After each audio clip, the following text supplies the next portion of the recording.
Okay, I'm going to try to summarize some of the stuff that I'm talking about here. So I bought 20 of these modules. Total cost, including shipping, was about $330.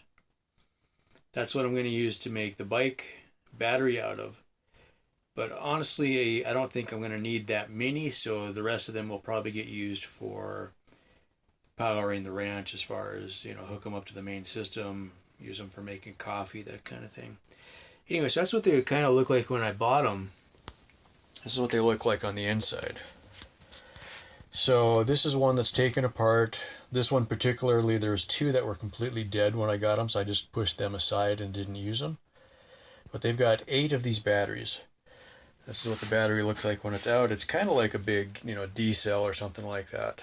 These are 26 650s, and in the battery world, that's how they describe the size. So it's 26 millimeters and 650 millimeters long. So it's got nothing to do with its capacity per se. It's just physically that's how big it is. These batteries were all spot welded to the circuit board. So you can see the little dimples there. So they were all spot welded to here. So to get it apart, you actually sit there and break off all the tabs. And then you end up with a bunch of batteries. And by a bunch, I mean quite a few. And I separated them. I sat there and I measured the voltage on every one. Wrote it down on there with a little marker. The ones back here were not as full, so I just picked the best ones first, and then I'm going from there.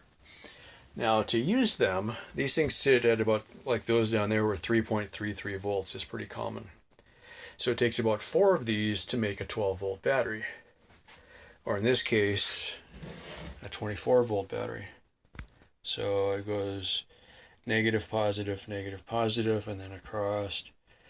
And you actually can spot weld little tabs onto the batteries and then pull wires out of them. So that's what this is. There is a system called a battery management system. That's what all these little wires are for. And this one in particular plugs into this box, which is the BMS.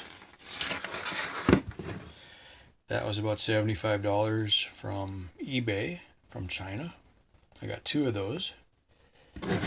This can run up to 16 batteries, so 4, 8, so twice as many as this would give me enough power to run the bicycle. 48 volts or so. So this is the spot welder. And these little tips here is what you use for welding. So you just kind of push the battery up against it and then it zaps them. And it makes this little kind of divot looking pattern on the top, and that's how you do it. Okay.